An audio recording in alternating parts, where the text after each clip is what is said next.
आज आपण आलो आहोत मिठागराजवळ. मिठागर म्हणजे काय? जिथे मीठ तयार होतं, ज्या भागामध्ये मीठ तयार होतं त्या भागाला मिठागर असं म्हणतात.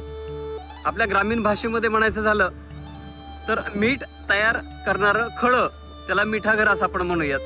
आता हा मिठागर कसं आहे ते मी तुम्हाला दाखवतो. त्याच्या अगोदर मिठागरासाठी समुद्राच्या पाण्याचा वापर केला जातो. म्हणजे मीठ तयार करण्यासाठी समुद्राच्या पाण्याचा वापर केला जातो.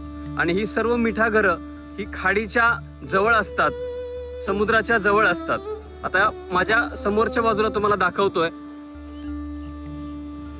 या समोरच्या भागामध्ये समुद्राचं पाणी खाडीच्या मार्फत इथं आणलं जातं. हे बघा, हे समुद्राचं पाणी पूर्ण साठवलं जातं इथे.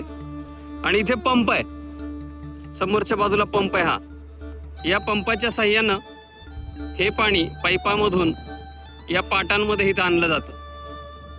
आणि मग इथून अशा पद्धतीने इथं पाट तयार केलेले आहेत, हे बघा. आणि या पाटांमधून अशा पद्धतीने इथं साठवलं जातं. हे साठवल्यानंतर इथे बाष्पीभवनामुळे किंवा सूर्यप्रकाशामुळे मीठ तयार होतं.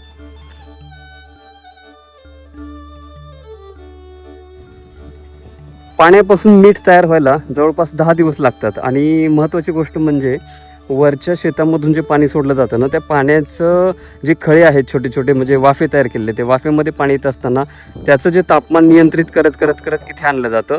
आणि त्यानंतर जे मीठ तयार होतं ना, मिठाच्या वरचा जो पापुद्रा असतो, म्हणजे एखाद्या साईसारखा पापुद्रा तयार होतो, तो पापुद्रा कडक आणि टणक बनतो. म्हणून त्याला मागं पुढे एका फावड्याच्या साह्यानं हलवावं लागतं. आणि ते हलवल्यानंतर ते मीठ व्यवस्थित तयार होतं. त्यानंतर त्या बांधावरती पूर्ण तयार झालेलं मीठ एकत्रित गोळा केलं जातं.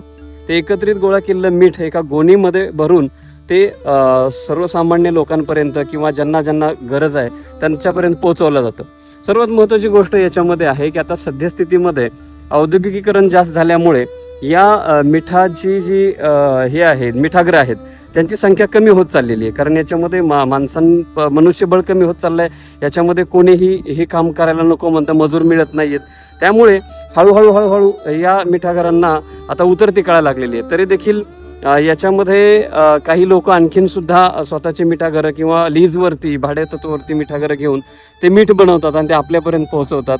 सर्वात महत्त्वाची त्यांनी खंत एक व्यक्त केली की ज्यावेळेस आमचं संपूर्ण मीठ तयार होतं त्यावेळेस ते मीठ तयार झालेलं मीठ कमी भावामध्ये लोक मागतात, त्यामुळे ते आम्हाला परवडत नाही. तरी देखील आम्ही या कंडिशनमध्ये आमची मिठागरे आणखीन जपून ठेवलेली आहेत. इथे जे मजूर आहेत ते मजूर परराज्यातून आलेले असतात. त्यामुळं ते मजुरांना त्यांच्याकडून कामं करून घेणं हे चिकिरीचं काम असतं. या सगळ्या गोष्टी जरी खऱ्या असल्या तरी आज देखील इथे वडखळच्या जवळ, म्हणजे इथे रायगड जिल्ह्यामध्ये पेन आणि वडखळ याच्या साईडला, म्हणजे रस्त्याच्या साईडला ही मिठागरे तुम्हाला बघायला मिळेल. आणि या मिठागराच्या माध्यमातून इथे तयार झालेलं मीठ आमच्या घरापर्यंत पोहोचतं. म्हणजे अन्नामध्ये हे मीठ मिळवलं तरच अन्न रुचकर लागतं.